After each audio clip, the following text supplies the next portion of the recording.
আসসালামু আলাইকুম ও রহমতুল্লাহি অবরাকাতু।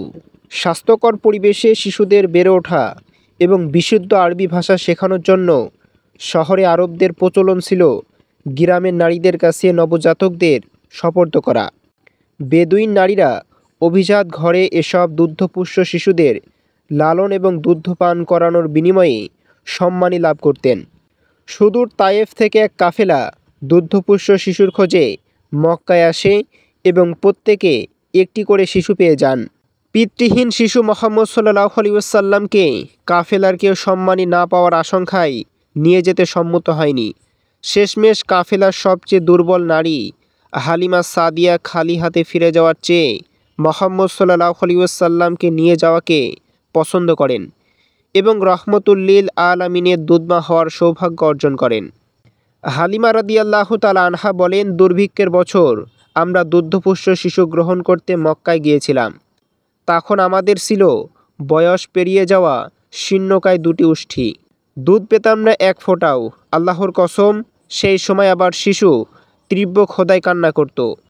আমরা রাতে এক মুহূর্ত ঘুমাতে পারতাম না, কেননা আমার সামান্য দুধে তার পেট ভরত না। উষ্ঠির ওলনে দুধ ছিল না তাকে খাওয়ানোর মতো। শীর্ণকায় বাহনের গতি এতই ধীর ছিল যে কাফেলা থেকে বারবার পিছনে ছিটকে পড়ছিলাম। কিন্তু তাকে শিশু মোহাম্মদ সাল্লাল্লাহু আলাইহি ওয়াসাল্লামকে কোলে বসিয়ে যখন স্তন তার মুখে পুড়ে দিলাম, তখন স্তন ভরপুর হয়ে উঠল। শিশুটি দুধ খেয়ে পরিতৃপ্তি হলো। এরপর তার দুধ ভাই খেয়ে পরিতৃপ্তি হলো। দুধ খেয়ে দুই ভাই ঘুমিয়ে পড়ল। আমি এবং আমার স্বামী শুয়ে পড়লাম ঘুমানোর উদ্দেশ্যে, কারণ এতদিন ঘুমিয়েছি খুবই সামান্যই। হঠাৎ আমার স্বামীর দৃষ্টি পড়ল উষ্ঠি দুটোর দিকে। তিনি বিস্ময় ভরা দৃষ্টিতে এগিয়ে গেলেন। নিজের চোখকে বিশ্বাস করতে পারছিলেন না।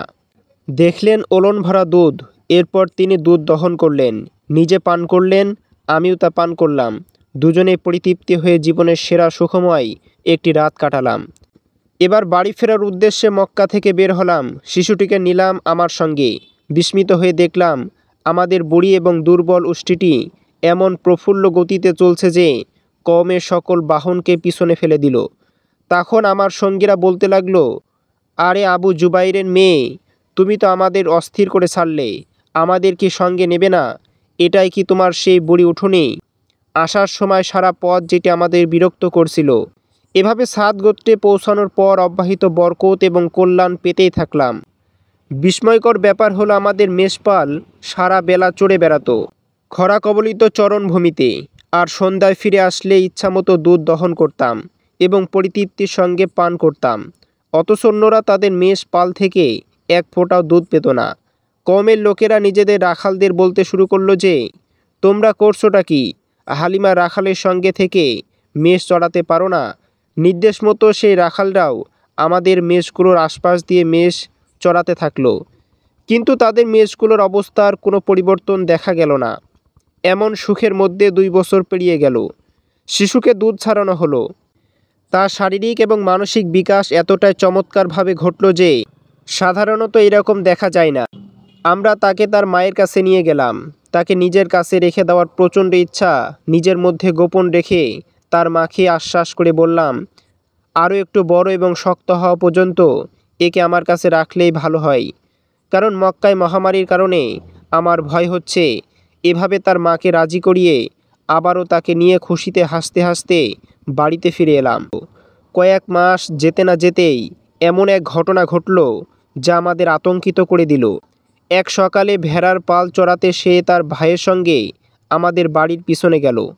একটু পরে তার ভাই ছুটে এসে বলল, ছুটে এসো, দেখো কুরাইশি ভাইয়ের কি হয়েছে। সাদা পোশাকে 2 লোক এসে তাকে মাটিতে শোয়ালো এবং তার বুক চিরে ফেলল। আমি এবং আমার স্বামী এক দৌড়ে সেখানে গেলাম। দেখলাম তার চেহারার রং ফ্যাকাশে, চোখে মুখে ভীতির ছাপ। আমার স্বামী ব্যাকুল হয়ে তার পাশে বসে পড়ল। আমি তাকে বুকে জড়িয়ে বললাম, কি হয়েছে বাবা? সে বলল, সাদা জামা পরা 2 লোক এসে আমাকে শোয়ালো। আমার বুক চিরে কি যেন খুঁজল। কিছুক্ষণ পর ছেড়ে দিয়ে চলে গেল। আমরা অস্থির এবং শঙ্কিত হলাম, পেরেশানিতে পড়ে গেলাম। যখন তাকে নিয়ে বাড়িতে গেলাম, দেখলাম আমার স্বামীর 2 চোখে অশ্রুর প্লাবন। তারা দুজনে পরামর্শ করল, তার পরিজনের কাছে পৌঁছে দিলেই ভালো হবে। তারাই পারবে যে কোনো ব্যাপার সামাল দিতে। আমরা যখন শিশুটিকে তার মায়ের কাছে নিয়ে গেলাম, তখন তিনি তীক্ষ্ণ পর্যবেক্ষণের দৃষ্টি বুলিয়ে আমাকে প্রশ্ন করলেন, "কী ব্যাপার হালিমা, এত আগ্রহের সঙ্গে নিয়ে গেলে কিন্তু দ্রুতই ফেরত দিতে চলে আসলে?"